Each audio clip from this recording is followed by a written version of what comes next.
Inirekomenda ng Office of the Solicitor General na mapawalang sala sa kasong serious illegal detention si Janet Lim Napoles na sinasabing utak ng pork barrel scam. Wala raw sapat na ebidensya laban sa kanya. Hiwalay po ito sa kaso ng pork barrel scam na kinakaharap pa rin ni Napoles. Live mula sa Quezon City, may report si Sandra Aguinaldo. Sandra? Jessica, nababahala nga itong kampo ni Ben-Hur Luy na baka maapektuhan ng mga kaso na nakabinbin ngayon sa Sandigan Bayan. Itong pinakahuling hakbang na ginawa ng Office of the Solicitor General. Kaugnay naman doon sa hiwalay na kaso nga ng serious illegal detention laban dito kay Janet Lim Napoles. Ganun pa man, umaasa raw sila na pag-aaralan ng husto ng korte ang naturang mga kaso. Ang tinaguriang pork barrel queen na si Janet Lim Napoles ngayon pinapanigan ng abogado ng gobyerno, ang Office of the Solicitor General o OSG. Ito ay sa kasong serious illegal detention na isinampa ng kanyang pinsang si Ben-Hur Luy, ang whistleblower sa pork barrel scam.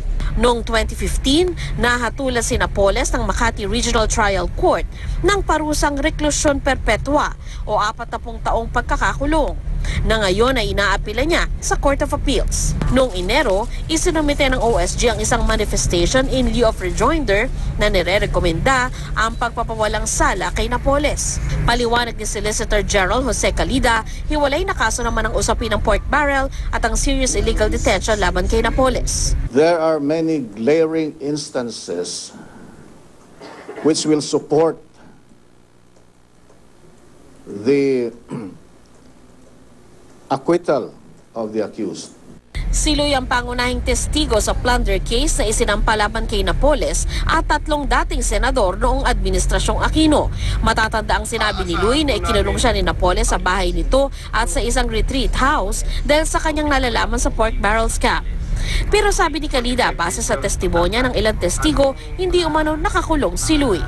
Agosto noong isang taon, sinabi ni Pangulong Duterte na pag-aaralan muli ng gobyerno ang mga kaso kaugnay sa umano'y maanomalyang paggamit ng pork barrel ng mga mambabatas na dumaan sa mga non-government organization ni Napoles.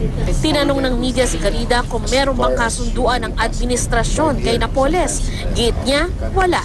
Pero sinabi niyang posibleng na manipula ang kaso ni Napoles noong nakaraang administrasyon. Who had the motive at that time? Para hindi kumanta si Napoles. Sinabi rin ni Calida na walang kinalaman sa pahayag ng Pangulo ang posisyon ng OSG sa kaso ni Napoles. Hiningan daw sila ng komento ng Court of Appeals na madalas daw naman nangyayari sa kasong nasa Supreme Court o kaya Court of Appeals. Pwede rin naman daw silang hindi umayon sa posisyon ng gobyerno. Dagdag ni Chief Presidential Legal Counsel Salvador Panelo, tungkulin ng OSG na mabigyan ng hustisya ang lahat. Ikinatuwa naman ng abogado ni Napoles si Attorney Stephen David ang ginawa ng OSG sa giit na hindi talaga sangkot sa illegal detention ng kanyang kliyente. Ikinagulat naman ng kampo ni Luy ang hakbang ng OSG. This can adversely affect the position of the case on appeal and all other cases related to it, not just the serious illegal detention. We are confident that the High Court will extensively take all arguments seriously, considering the regional trial court held a full-blown trial, and it was the lower court that was able to see the deportment of the witnesses and the evidence. Hiningan din namin ng komento ang kampo ni Pangulong Aquino pero wala pa raw itong pahayag sa ngayon. Jessica, ayon sa OSG, dadaan pa rin naman ito sa proseso ng korte at after ng Court of Appeals, meron pa rin na mga pwedeng idulog sa Korte Suprema. At yun nga, sinasabi nila na hiwalay na kaso naman ito doon sa mga pork barrel related cases na nasa Sandigan Bayan. Jessica? Tama yun, Sandra. Kailangan talagang liwanagin lest it create the perception na mukhang makalulusot itong si Napoles despite sa bigat ng mga kasong kinakaharap niya. Itong illegal detention, walang kinalaman ito doon sa pork barrel scam na kinakaharap pa rin niya, di ba? Yes, Jessica, ang sinasabi nga lang no ng pero tayo nakausap kanina no na isang abogado na hindi siya ayaw niyang masabi ang kanyang pangalan.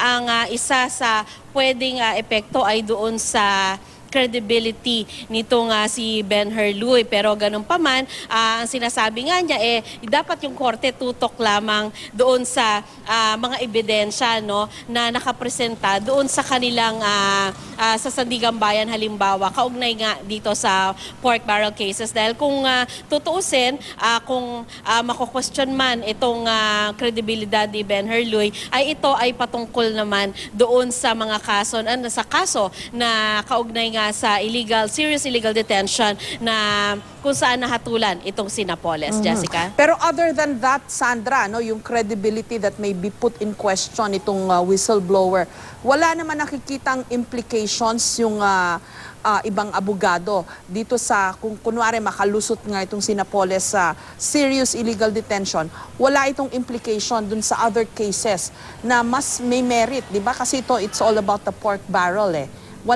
walang posibleng implications ito doon. Yun ang sinasabi nila, Jessica, no, maging na OSG, hiwalay na kaso naman ito.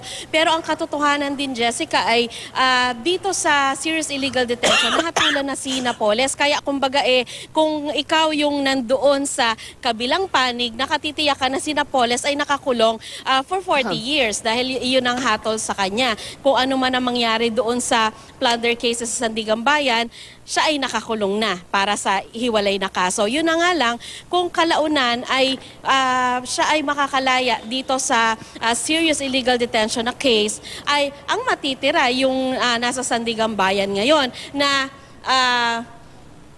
bagamat ito ay hindi siya nakapag-bail dito, no, Jessica, pero naulinigan natin na maaaring mag-file uli. Halimbawa, at hingin uli niya yung siya ay makapag-bail dito sa kasong narito sa Sandigan Bayan. Jessica? Maraming salamat sa iyo, Sandra Aguinaldo.